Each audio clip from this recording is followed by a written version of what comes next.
welcome to episode 4 of the How'd You Start podcast. I'm Nick Harrison, and I'm here with Mike Knabenshue. Appreciate you doing this with me, Thanks man. for having me. So, like I told you before, I'm pretty excited to do this with you because you have, I would consider a longer history of being a business owner. Mm-hmm. How long have you been a business owner, going all the way back? 2011, actually. Okay. So, what were you doing? Let's start. What were you doing prior to 2011? okay, so I can kind of give you a brief background without getting too long-winded. So, I was in the Marine Corps. Okay. Got out in 2002. We moved here from Jacksonville, and my background was in telecommunications. So I was kind of really wanting to get a job in telecommunications. So I took really nobody was hiring at the time when I got out. So I took a job with a local landscape company and kind of fell in love with it. After I did that for a while and I kind of moved around, I did some, worked for some different companies, kind of gave up the hope of trying to get back in communication. So it didn't take long for me to adapt to the landscape industry. So probably, 6 months, I kind of knew I was going to stay in it. Mm-hmm. Started out on the ground. I was working on an irrigation crew as a tech, and I left the first company after about a year. Then I went over to True Green Land Care, and from there I went. I started out as a crew lead. Then I went to account manager. Then I went to outside sales, and then went to branch manager. And I did that for about 4 years. And then I went over to Ecoscape at the beginning of 2007, and that's kind of where my career kind of really started to shape. Ecoscape, I was overseeing the maintenance division. I was division manager for about 4 years, and our biggest account was Sun City, Carolina Lakes. So that's kind of where I'm at now. That's kind of where it started. So I was the account manager, also division manager, but I was overseeing that account. And I worked for Ecoscape for about 4 years. And great experience. Still stay in contact with Tony, great guy. So around 2009 or 10, there was a merger between Syntex and Pulte. There was a big shift in management, and so long story short, we lost the contract in 2010. The company that came up to take the contract was out of Florida, and they were pretty much doing all the Pulte stuff down on the coast and Florida as well. So obviously I couldn't work for them. I wasn't interested in working for them. And so I stayed with Ecoscape for another year. So in 2011, I'd been there for a while, and, I kind of just wanted to push myself a little bit further. So I ended up taking the job with them, but I had some restrictions with my non-compete. So I had to relocate to Hilton Head. Excuse me. So I worked in Hilton Head for about a year for this company, and after about a year, there was already kind of some conversations, and I got really tight with the leadership. I was working with Pulte pretty close, so I was overseeing Sun City, Hilton Head down there for them. Mm-hmm. Carolina Lakes up here, I wasn't able to touch it again due to my restrictions. Mm-hmm. So after my non-compete was up, I ended up coming back up here, and I was managing both markets for that company.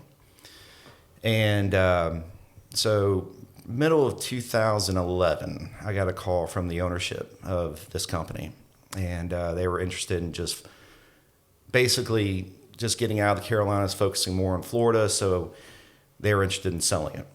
So I flew down to Florida in 2011, met with them in a little cafe. Great guys. And I wasn't even thinking about owning my own company until it was presented to me. Okay. So it's not like you always had the dream. No, I never thought I'd own a business. Mm-hmm. Never in my wildest dreams. Mm-hmm. And so I came out to Charlotte. We talked about it, and it was pretty quick. I came out. We did evaluation on the business. We met with them, and they kind of helped me with some owner financing for 2 years. And so in June of 2012 was when everything went live. So the old company's name went off the trucks. Summit Landscape Group was born. I had Summit Landscape Group all over the trucks and how to get shirts for the guys. It was a very quick transition within about a couple months. Why do you think they approached you specifically? Why didn't they try to sell it to somebody else? I don't think at the time they were in a position to go to market, and I already had the relationships with the leadership, with the builders and stuff. And then, so Summit Landscaping started 100. You were 100% owner. I was 100% owner. Yeah. But you did owner financing through them, so you never actually had to take a loan. Never had to take a loan. Right. To start it. How'd you come up with the name Summit Landscaping? We were sitting around the house, and let me back up. So I was 100% owner at the beginning. I did bring on a partner, Steve Adolph, who owned half of it. Okay. So he and I worked together. We had a great partnership for the. Was that he came on from the beginning? He came on right after the beginning. Yeah. Did you want a partner, or how did that happen? How'd that come about? We took on a very, very large book of work. Okay. We had needed help. Yeah. We had we weren't cash flowing at that time. We were brand new. He was coming in. I was basically focused on sales, and things were happening really quick. Getting trucks in place. Getting the guys hired, that kind of stuff. Where he was handling the back office. So when you the owner financing, when you bought it from the previous company, you bought you bought trucks, machines, employees, everything, and then you just changed the name, or how did you get on your feet as Summit? So the owner financing was a mixture of some assets and as well as some goodwill for the business. We still had some equity tied in with the contracts. A lot of the contracts were actually expiring that year. So there was a pretty big risk that I was taking. I had 6 months once we took over as Summit, to do a really good job and convince our clients that we were good enough to do a contract renewal. And so the first 6 months were pretty nerve-wracking. How old were you when this happened? I just turned 32. Okay, so clients didn't necessarily see a young kid and question it. You were 32. I mean, I'd been doing it for 10 years. So you're not 19, and right. Right. And 10 years. And it sounds like at the first business you worked at, you were kind of able to learn all aspects of the business: the operations, the sales, the marketing, the materials. That you a broad range instead of there's a lot different aspects of knowing that versus just knowing how to weed eat or knowing how to So. Okay, so you, what year was that summit? We went live in 2012. 2012. Yeah. So kind of what happened after that? So did the contracts renewed? Did you keep growing? Every contract renewed, every one of them renewed at the end of the year. So that was a huge just wait. We got a 3-year contract renewal in Hilton Head. We got a contract renewal up here for 3 years. So now we're operating 2 markets. Okay. Everything went great. Everything was going great. And then we started getting calls for some contracts, seeing if we're interested in going to Charleston. So again, at the time we had, Del Webb, Sun City, Carolina Lakes, Sun City, Hilton Head. Part of the acquisition with this company came with another Del Webb in Bluffton. So now we have 3. And then in 2013, we went to Charleston, and we bid on another Del Webb in Somerville, and then we had another Pulte community down in West Ashley. And everything kind of came together. We were bidding on stuff. We just didn't really think about it. We didn't think about all the risk. We just did it. How big was your company at that point in terms of employees? In 2013, we were sitting around 50. Were most of those operators and laborers, or did you have salespeople, or were you doing all these jobs? You were bidding the jobs yourself? Right. And then how did you go through, because owner financing is good, but if you did you ever struggle to meet the payment? Not at all. You were cash flow, you were okay. Everything was okay. We were very careful with it. Was there a ton of debt that came with it? Like, were machines still on loans? Anything? Trucks? Not at all. We were given some mowers, and of course we had to go out and buy some stuff. Yep. Right. But, there really wasn't a ton of debt that we took on. We were, and this is, obviously pre-COVID where, trucks were readily available. Everything was, decent price. So we actually had I was buying trucks out of Marietta, Georgia. I was buying used Super Duties and heavy duty trucks from a dealer out there who I still use. And so I could go. I would literally, when I needed to put another maintenance crew on the truck on the road, I would fly from here. I would go to Atlanta, get picked up, go pick up the truck. I'd probably pay $12,000 for it. I was buying all my cargo trailers out of Douglas, Georgia, direct. I was paying like $4,000 for those. And then I would literally leave from Douglas, Georgia, and go down to West Palm Beach in Florida because I was working with a Toro dealer down there that was actually working with me as a new business.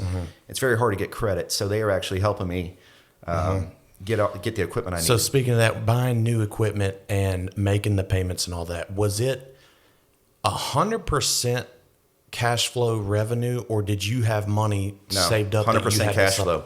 Everything. 100% cash flow. So and even in the early days, we had we had about $20,000 in liquid that we used. Yep. But we weren't doing construction, we weren't doing any erosion work. Everything was contract driven, and our clients were fantastic. We never had to ask for it. We got paid on time. So, the only real expense that we had to meet every week was payroll. By the end of the month, we already had a check coming in. So, and most of that was already gone. Through. How did you learn? And maybe the answer is from your previous job, but how did you know in the early days how to price jobs, how to bid jobs? Or did you have the experience from your other job? Right. You knew how to be competitive and how to price it, and not how to lose money with 50 employees. That's right. You knew how. I was very, when I was division manager at Ecoscape, I learned a lot about, budgeting and forecasting. And we had weekly calls. I'd sit down with the owner and the controller, and I was very dialed into the numbers. I knew where everything I knew where all the expenses had to hit. I knew what my margins had to be. So how to grow a business and how to do how to grow it with a good budget. I already knew how to do that. But a startup is a little bit different.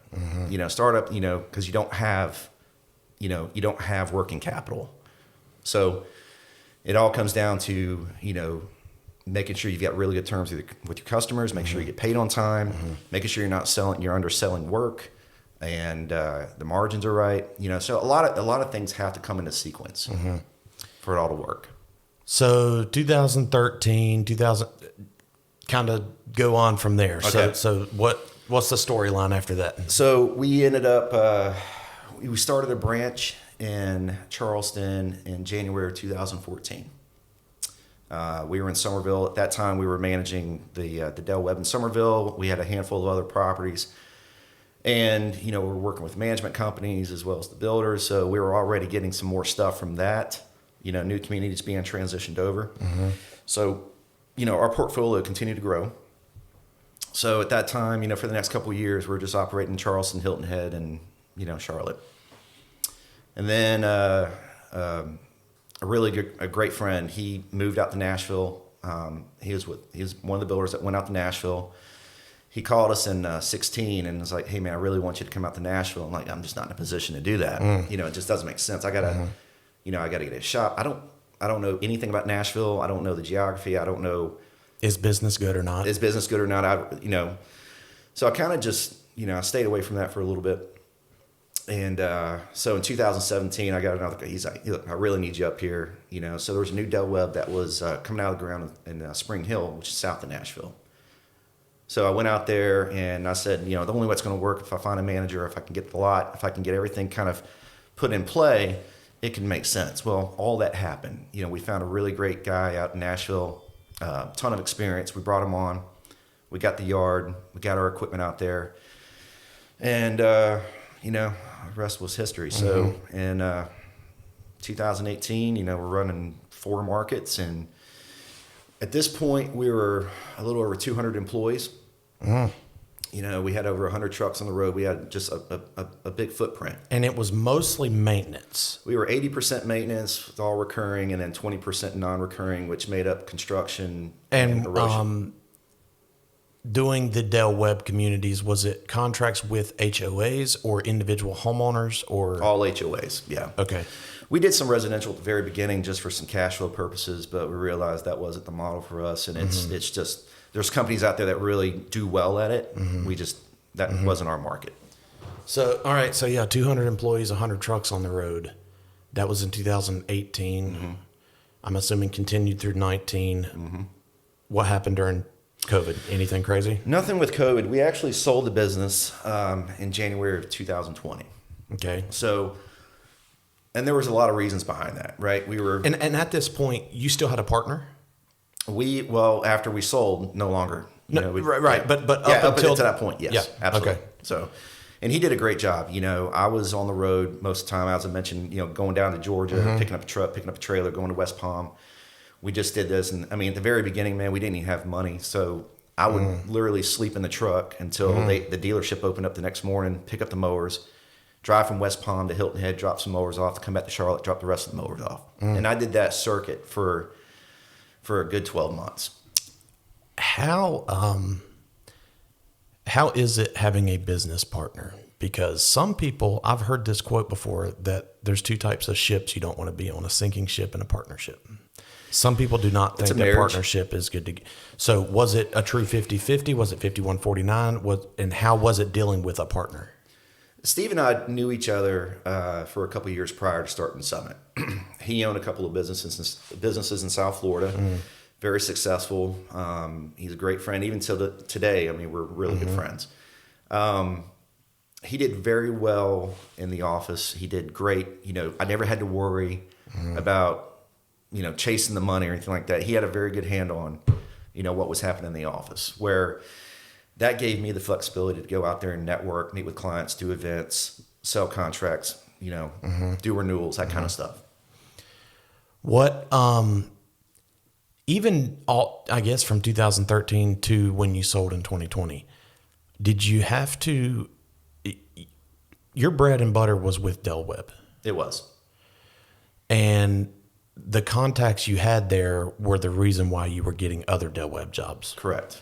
So you didn't really have to do what I'm going to call traditional advertising, did you? A whole lot? No, I don't think so. I mean, we had a pretty good name, and we were also picking up other 55 and older communities that weren't necessarily Del Webb's. At the time we sold, we were servicing over 10,000 doors a week. That was our model. We would do time trials. We always try to make it better, and what equipment worked better, what can we add, what do we need, So, we created a pretty good model, and I think that really, I mean, we continue to get contract renewals year after year.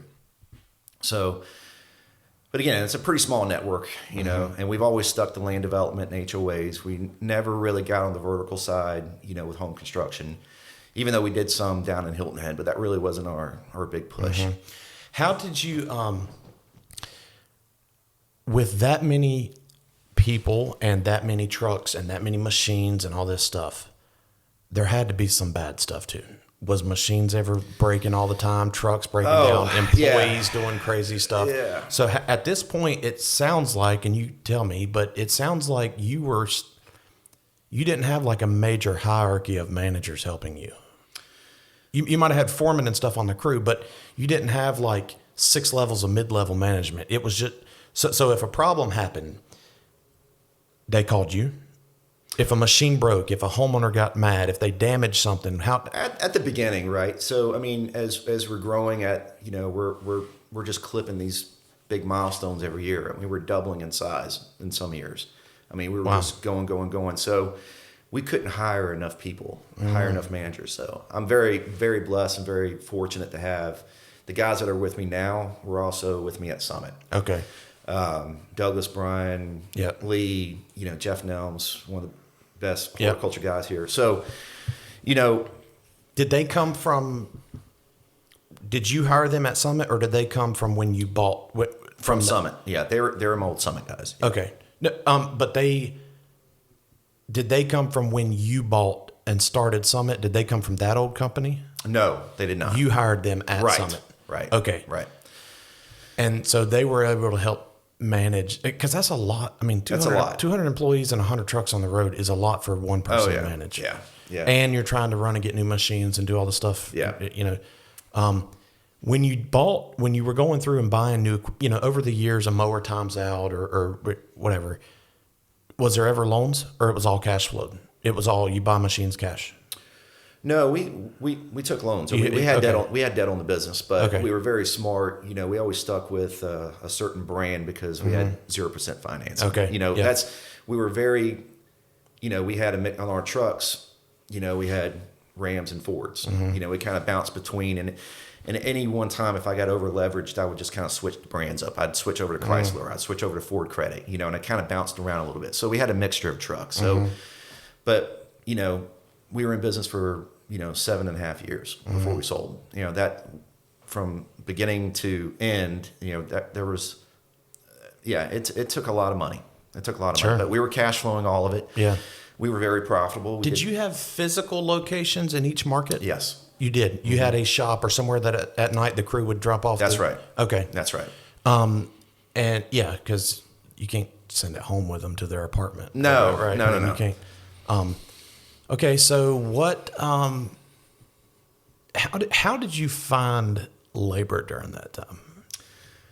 I mean, that's a lot of people. That's a lot of people. So you know, we had a good culture. So I mean, we would always have people reaching out to us, and a lot of the guys came through. The guys that were already here. Okay. So we had a lot of families working for us. Yep. What was interesting was, you know, we started seeing that labor crunch.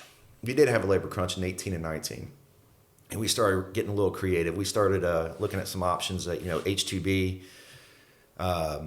You know, we were kind of playing with that a little bit. And then we heard about some folks going down to Puerto Rico and doing some recruiting. So we actually had a couple of guys from Puerto Rico, and I went down with them a few times. And we were able to bring back a ton of guys and bring them over, and we put them in apartments. You know, gave them some cards to use to get them started, and you know, and they work great. What did you have, like a vetting process, interview I mean, I'm still just stuck on that's a lot of people. There's going to be a margin of error with some bad apples. Oh, absolutely. So I'm assuming in your business ownership you have fired people.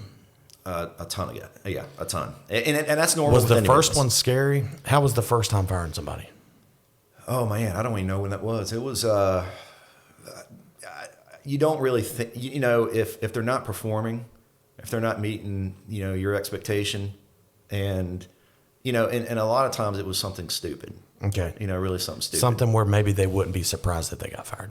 None of them were surprised. They knew it was coming. None of them were surprised, and you know, not to go down this rabbit hole, but you know, most of them will take the avenue of unemployment. Well, I made an effort to sit on every single hearing, and nobody ever left with unemployment because they knew why they got fired. So, Okay. So fast forward to 2020. Why did you want to sell? Why? It sounds like things were going great. we were, you know, and you know, up until that point, we were, we were a pretty good sized company. And of course, you know, people were seeing that. We had several people reach out. We weren't interested in selling initially, and but we were getting to the point where we had a lot more opportunities coming down the pipe, right? We needed better benefits. I wanted something more for our employees. I wanted something more. I wanted to partner with somebody who could bring more to the table. And I think, given time, we could have gotten there for sure. We just needed some more years. But, And when you say more, you don't mean more salary. You mean like I needed some more time, right? At this point we had an aging fleet. We were going to have to put a big investment back into the company to buy some more trucks. Mm-hmm. So that was part of the, that was one of the factors, right? We had a really good run, but we also had some contracts that were coming up for renewal. So there's that potential risk, mm-hmm. right? You've got an aging fleet. You got some upcoming contracts that are aging out. And, and then again, you always want to provide more for the guys. I mean, I wouldn't be here if it wasn't for them. Mm-hmm. I really don't. Right. I appreciate everybody that works with me.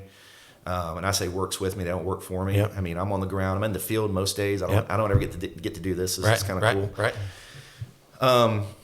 But, I really thought it'd be a good opportunity to kind of bring a partner in and I really wasn't looking at doing a full liquidity. My initial thought is to look at some private equity options. Maybe get an influx of capital, maybe doing, a few acquisitions, kind of be the platform, grow this company, a little bit larger, to where we can be that guy. I wanted to be, at the very, halfway through Summit, I'm like, I want to take our Del Webb model across the country. I want to, there's a Del Webb in Arizona. Why can't we do that? You start thinking about that. Then, there are some realities behind that. Yeah. But so we interviewed, not to get too long-winded, but, we didn't go to market full steam until 2019. And when I say go to market, a buddy of mine, been friends with for years, he's in the M&A world. We put together a SIM, and basically we were just looking at some private equity and some family office options. Basically just bringing in a partner, basically bring some influx in, update our fleet, do some acquisitions, continue growing this model, which is a pretty popular model in our industry. So it sounds like you were looking for, you needed money to get the fleet replaced. Yeah. A sum of money. You were cash flowing just fine, but you needed something that you could grow quicker than just cash flowing. And a lot of this was coming through some of the folks that were reaching out. Okay. There were already some ideas kind of floating around, like, what if we worked with you? What if we gave you this? What if we could platform your company? What if we can take it national? That was really exciting. So that's how we were thinking. What if we can offer benefits? We were still relatively a new company. We're not as old. We were not as old as some of the other companies in Charlotte, in the Southeast at all. But we were bigger than them. So, at this time, and again, a lot of what I've learned is through trial and error, right? Yep. I didn't read a book. Nobody reads a book on how to run a business. Every business is different. I've got friends that own companies, and there are some similarities, but again, there's also some differences. So I guess where I'm going with that is, I was kind of looking at the bigger picture. 7.5 years, we've got these Del Webbs, we've got a really big focus on that model. We're not really diversified. That was the other thing, right? If we lose one of these, I was going to ask you, during that time, were you trying to get other jobs, or you were focused on Del Webb? We were always focused on Del Webb, but we had to be, right? But we were also wanting, and we grew outside the portfolio, but not enough. Okay. When Nashville came on, that's another big tick. You want to have a nice diversified portfolio, obviously, to kind of minimize your risk. But overall, I thought we had a really good product. So we went through some of these management meetings, and I really wasn't looking at it strategic. I wasn't looking at doing a full liquidity at the beginning. But then we were approached. We had a call from California, and they came out, and national company. It made sense. Great. How did they find you? I think just because you weren't advertising. We were not listing it for sale. No. So how did somebody in California find you on the East Coast? Through some word of mouth, and some of the network that we already kind of built at that point. So was it one of those, you got a call, they came out, they said, we'll pay you this much, and you couldn't say no? I mean, was it that simple, or was there more? No, there's always, they're going to give you an evaluation. They're going to value the business, right? And, it's a pretty lengthy process. The value is this, but we're going to hold back X, Y, and Z, and you're going to be paid out over X, Y, and Z. There's a lot of strings to it. But the reason we went this direction with this company is, one, of their national footprint. Here in the Southeast, in our area, they didn't have a big footprint with the Del Webbs, something they wanted to expand on. So, I felt that would be a great opportunity, not only for me, but for my guys as well. But again, from a larger perspective, it was their benefits. I mean, they're the largest company in the country. A ton of resources, a ton of assets. If I lost a contract, I'm not going to go out of business. We're going to continue moving on. They have a ton of work that if something were to happen, I don't have to worry about laying off one of my guys that have been with me for 7 years. I can put them, over another portfolio. So to summarize, there was a lot of security with that. Great benefits, a lot of security, no risk, and it made sense. At this point, were you still paying owner financing for when you No, when you bought, no. or that went away? You were That done was with only it? for 2 years. Okay. Yeah, 2 years. Okay, so you did the deal with this company from the big company from California. Yeah. What They're actually the folks we met with were coming out from California, but they're headquartered in Pennsylvania. So Okay. that makes sense. Okay. So, Okay. but they've got a national footprint. Gotcha. Were they what did the deal look like in terms of, do the employees go, is there a clean break, or was there something in the agreement that you still had to work for them as a consultant, or Right.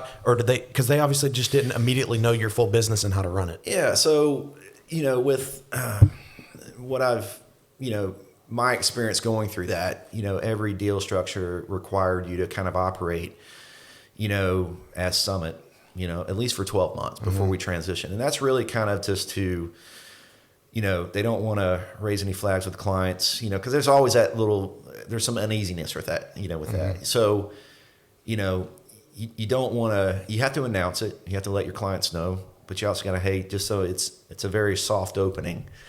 Nothing's going to change. We're still here. We're partnering with the bigger company. You got more assets, more resources. So after we sold, I had to make the announcement. I went around to all my markets and sat with all the clients and explained that to them. And those 12 months went great. We actually grew the business by another 20%. I mean, it was just incredible. We had a lot of work coming in. And after that first 12 months, then you start, after that shock is kind of worn off, then you start that transition process. And that takes a little bit. So you were still involved? I was very involved. Very, very involved. Did any of your clients take it poorly? Were they like, "Oh, if you're gone, I'm gone. I'm not a customer anymore"? I mean, yeah, I had a few folks like that, but I think, after, you just have to show up. You have to be there. You have to keep business moving as if nothing changed. How did your guys, your employees feel about it? Did they feel a certain way? Again, you had a lot of employees. Like the clients, right? A lot of questions. Yeah. But after I explained it to them and basically presented them this benefits package, and like, hey guys, this is a lot more than what I can offer. You're part of a larger group now. This is really good for you and your families. And they all did great. They all, took leadership roles in the business, and they stayed there for a long time. So, I mean, the transition went well, and it was a good fit for me. It was a good fit for them. And how long did it take for you to be able to fully step away from that? How long was that transition? It's funny. Even, there are a lot of good. I'm still friends with a lot of those guys, and if they called me now, and I'd still answer their call. If they needed help on a property that I had 5 years ago, I'd still go out there. So it's not like you had to sign a 90-day and then you never talk to them after 90 days. Not at all. You're still good to it go. was a good partnership. I did stay on as a consultant for a couple years, and after that transition was completed and everything was good, their local leadership took over all the relationships. I would have to answer the call maybe every once in a while. Here recently I took a call from Charleston. They're transitioning one of their neighborhoods over, and they've got a lot of questions about the irrigation. That's an example. Of course, I'm down there. I'm working with them, and it's been good. It's been good. And I'm assuming it was very similar to when you bought Summit or bought the company, in that everything went with it. Trucks, everything went with mowers, it. Every machines, every single thing. Yeah. Offices. The offices, I own the one in Rock Hill, so we did a lease to them.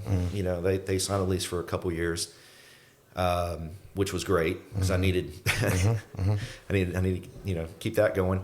The other ones were just reassignments of leases. That's all it was. Okay. So what year was this?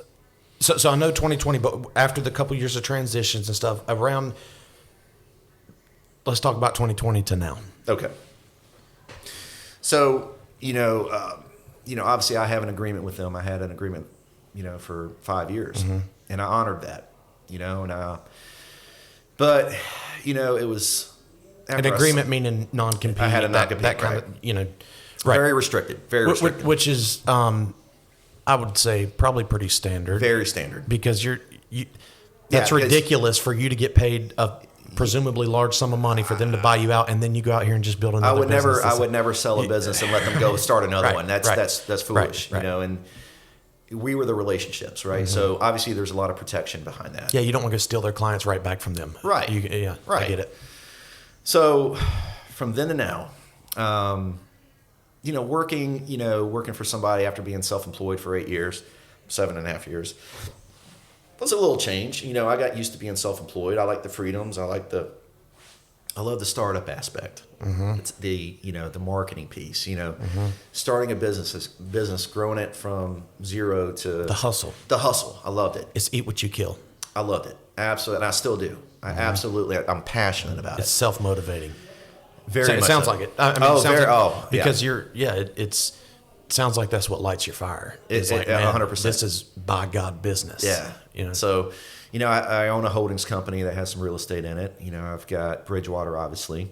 During Summit, I started another business called Zenith Horticulture, which is our spray division. That we were outsourcing our spray to this company, but we also were doing other clients as well. Having a different name allowed us to do that. I did sell that business as part of the. Okay. Summit. Yeah. But anyway, that was fun. So anyway, fast forward, 2021 comes around, August, and I get a call from a buddy of mine. It says, "Hey, I've got a friend up in the Charlotte area that has a small erosion business, and he's got some other business ventures, but he's looking to kind of exit this and kind of pursue some other opportunities." I'm like, okay, great. Well, the first thing I did was I reached out to this company. I said, "Hey, who I was still working for as a consultant." And I said, "This service line is nothing you guys currently do, correct?" He goes, "No." Okay, would you be okay as long as I just do this? And I just wanted to. I mean, the company is, at that time was only 3 employees, 2 clients, a couple trucks, tractor, erosion control. And we did erosion control with Summit down in the Hilton Head Market. And it was always, what I loved about it during Summit was, mowing grass every day, it gets pretty monotonous, right? But I get to go down there and hang out with John. I get to go drive a dump truck or get on an excavator. I get to play with some heavy equipment. That was fun. I didn't get to do it much, but I said, this is really cool what we do. So when this opportunity came around, I jumped on it. He's a great friend of mine. Hang out today, and so bought the business, and again, just 2 clients. Was this a owner finance, or you were able to do you were able to just buy it? I took over the debt. And let's talk about your partner in Summit. What happened to him after the acquisition? Did he do the same thing, stay on as a consulting? Or no, Steve. Steve is a little bit older than I am. Okay. He fully retired. He stayed on for a little bit. He actually stayed on for that first year during that transition with Summit. Then he fully retired. Okay. So he's living the good life. So you bought this business, small company, but you mentioned you were already doing erosion control work with Summit.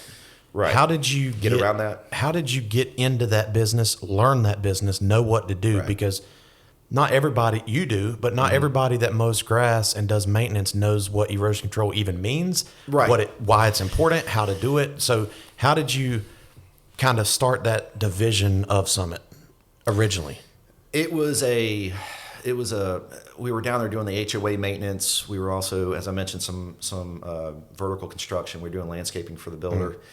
Like and that installs? Installs Okay. for homes.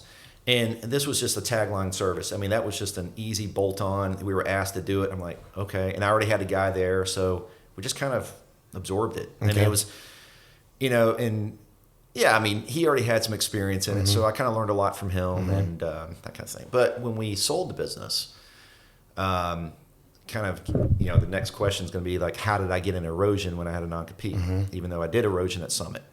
This wasn't a business that they specialized in.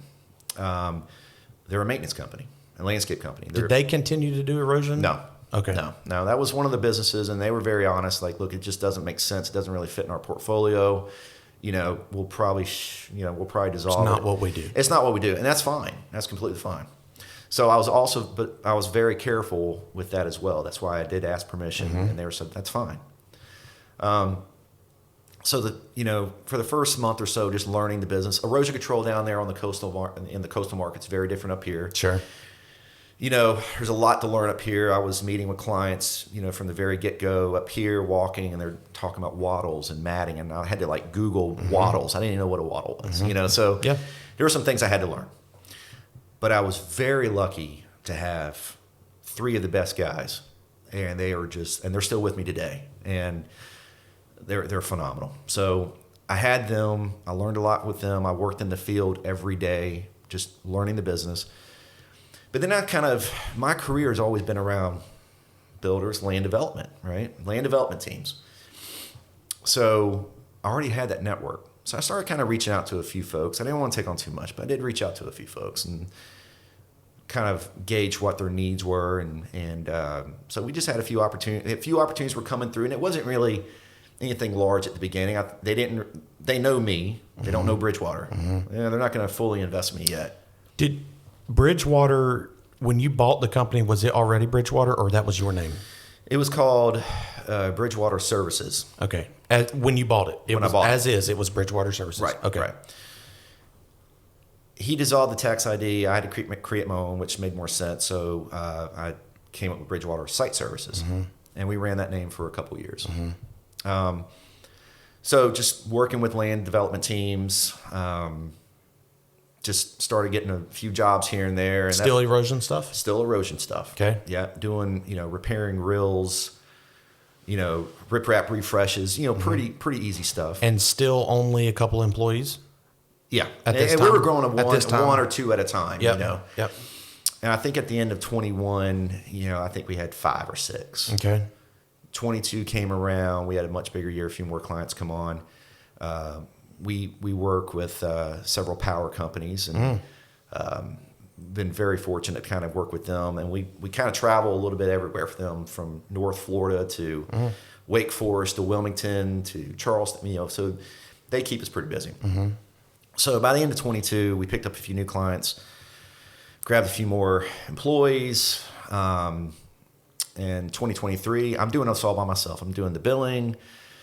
I was very fortunate to get Tia, who's our corporate controller. She was helping me and actually running our books. It was just me and her. So I'm doing sales. I'm doing purchasing. I'm staging equipment. We're running stuff all over Charlotte. I can't do it by myself anymore. Did you acquire equipment when you bought that business? Because erosion control sometimes can require equipment. So did you already have equipment, or was it similar story as the Summit where you just bought it as you need it? Or we bought as we need. But what came with the business was a hydroseeder, a straw blower, some the erosion assets. And I did take over 2 trucks, 2 F-450s, and another 3/4 ton truck. So we got 3 trucks, a couple trailers, and some erosion stuff. But I took out loans. I had to go through that whole new startup process. So in 2023, couldn't do it by myself. We brought one of our managers on that I used to have years ago. From Summit? Yeah. So he came over, and it was he and I for a while. And we got to a point we need another guy. Then I started realizing, and again, a lot of this is kind of figuring, as you're scaling the business, your needs change. Your business evolves weekly. It has to. I was like, man, we're really doing a lot of mobilization. Hell, you're on the road every day, moving tractors. We can't do that anymore. So I hired a buddy of mine outside of the industry. Tim's been fantastic. He comes on.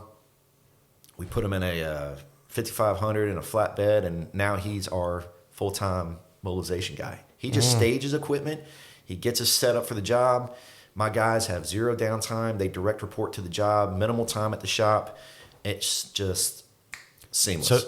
So they're not having to come to the shop every day to get into a work When we're direct reporting on a job that takes multiple days to complete, that we don't have crews at the shop. They go straight there. Yeah. And at this point, it's still just erosion. All right. And this was in 2023. Right. What happens after that? 24, we continue on, right? So we're getting, we're starting to get requests, can you do erosion control? And again, working with the same LD teams. Right. You're on site, you're getting contacts, they get to know you, they get to like you, they get to notice your work. And now it's like, well, hey, can you also do XYZ because you're already here. You have a machine sitting right there. You have, That's right. you know. So, some of those requests we have to deny, right? My non-comp was actually up in January of this year. Mm-hmm. To where we are right now, we are offering landscape services. We're doing land development, installation, entranceways, and all that. And this is because we're past January. We're past January. Okay. Yeah, we're past January. Any more talk with those guys? Was there any conversation around that 5-year mark? I mean, I know it was in writing. You signed it 5 years ago, but was there any like, hey man, just be easy on us, or was everything? Well, fine? what's funny is I always assured them that, and I said I have no interest in taking over that book of work. You guys are doing a great job. You're getting the renewals. Mm-hmm. I promise you, and I still hold true to this. I'm outside of my agreement, but I wouldn't do anything to hurt them, and I have no reason to. There's no malice in me at all to even try to go after that kind of stuff. Mm-hmm. And they know that. I still stay in contact with a few of them, and they're great guys, and and I've got nothing to hide, and I've been very transparent with them, and I've honored my agreement, and there's those conversations that happen throughout time, like just don't do this, right. You don't need to worry, just don't go after our stuff. Of course not, right. So, but no, what So if that now, makes sense. Yes, Okay, yes. right. So now you're offering landscape services, all the stuff that was part of your non-compete. Have you had to advertise and try to grow? Has that been almost like a startup within the business, or did it just kind of make sense because you were on site, you got the contacts? Like, have you had to advertise that a bunch? Has it just kind of came? Just through word of mouth with the guys we're working with. Okay. Yeah, there's no real advertisement that we're not out there. We don't have a sales force. We don't have, at Summit we did have a VP of sales. There was a lot of contract stuff going back and forth. Not necessarily we were out there just pursuing new growth, but I did have a salesperson working for me. Mm-hmm.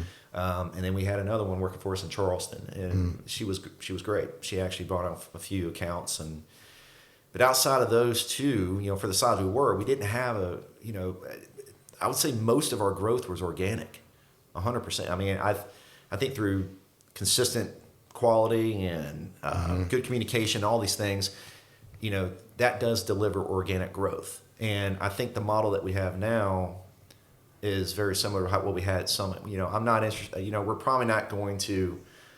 I'm not going to put a bunch of boots on the ground and knock on doors and ask for work. Mm-hmm. We're growing at a pace right now that I think is sustainable. It's last year was a little uncomfortable. We had a lot of growth, but we're kind of maintaining that and keeping up with that. So I don't see the purpose right now to put salespeople on the ground. My job right now, as we continue to grow, I've got a great office staff. I've got great leadership on in the field. I'm kind of outside of some things. I'm actually stepping back a little bit. Not stepping back in the sense that I'm retiring anybody by any stretch. Mm-hmm. No, but I get now I can go out to lunches. I can do networking events. I can actually go out there and tell people what we do. While we're on site. If I'm out on a property, I'm like, hey, we also offer this. Mm-hmm. Well, great, give me a price. Mm-hmm. Hey, I'm gonna send you a bid. So that's how I've always been more on the sales side. So the back office is just humming right now. We're doing great. So you're not doing any formal advertising right now? No, sir. It's just the networking and that stuff you talked about. Networking. How big is your company now in terms of employees? So it's a good question. So we keep around 40 to 45 full time. That's including staff. There are certain cases where we've got to do some subcontracting. To kind of keep up with pace. Because you're growing into aspects that you haven't done before. To your point, like if you're so let's back up. So nowadays, is your bread and butter still erosion control? Or is it starting to get more 50-50, leaning towards something else? We are still very heavy in erosion control and doing reports. And, we've got an install crew, we've got a repair crew, and I've got some crews that are very specialized in certain things. Was the same finding those laborers and those work, was that similar story as Summit? Just you get to know people, they talk, they know somebody, they, you know. Yeah, I mean, it's different, than Summit, where I was looking for, I need 30 guys who know how to run mowers. Now I'm looking for a guy who can do finish grades. I'm looking for a guy that can run an excavator, who I can put on a 2-to-1 or 3-to-1 slope without flipping the machine. I'm looking for more specialized guys now. And a lot of that is, and it's 100% word of mouth. So, what you said you're stepping back, but you're also Not said stepping back. That's a horrible thing to say. No, but you're certainly not wanting to retire anytime soon. No, sir. So, what is the 1-year plan? 5-year plan? 5-year plan. Is there a like, hey, here's my goal that I'm trying to get to, or is it just let's just keep growing it, keep doing, keep building relationship? Is it? I don't want to say day by day. Everybody has a goal, but is it more day by day rather than more of a 5-year plan? The guys I have right now have been very loyal. They're great guys. And they joke and they say if I ever sold again, they'd kill me, and they probably would. So jokingly, but even though it was a great process, for them, that was a great experience for them. The band was kind of disconnected. I feel like the band's kind of together now. We're all working together. I work really well with them. They like me. It kind of just works. No, I don't have any intention on selling. I really don't. My son is now in the business, which is fantastic. He's young. He's 23, so he's got many years, and he's a crew foreman. And because he's my son, I'm not going to put him in front of one of my guys who's been with me for 20 years. I'm not going to do that. That's not a good, not a good image at all. Right. But I guess with that being said, is I've got a family interest in this now. And I consider my guys family. And I've got a couple of them that I've said I just want to work. I want this to be my last hitch. I want to work into retirement. And I've got a couple of guys they've been in the industry for 30 years, been with me for 15 years plus, in other companies. So I feel obligated and morally obligated and loyal to them that I need to make sure that this company does succeed. We continue to expand, we grow, we're profitable, and I can kind of see that through. Do you have a website you want to tell people about in case they're a developer in the business and want to check you out? We've got a great marketing manager. She does LinkedIn posts, but we're not on Instagram. We don't do anything crazy with social media. Pretty basic stuff. You're still all in commercial right now. You're not doing residential work. work. We don't do residential work. Yep. So, but it's how about to say Summit Links? Yeah. It's Bridgewater Land Group. Land Group. Yeah, BridgewaterLandGroup.com. We did go through a name change towards the end of last year, knowing that we would start offering other services. You were doing that in preparation for the January 2025. That's right. So site services didn't really encompass all the offerings that we was putting you into a corner. Yeah. So it's very one-dimensional. I didn't think site services had that nice ring. So we had to introduce the new name to all our clients at the end of last year. And, but it's Bridgewater Land Group. All right. I think we're good, man. Appreciate it. You sure? Yeah. If for those watching on YouTube, be sure to subscribe to the channel. And if you're listening to this, leave it a 5-star review. Appreciate it, man. Thank you. Thanks.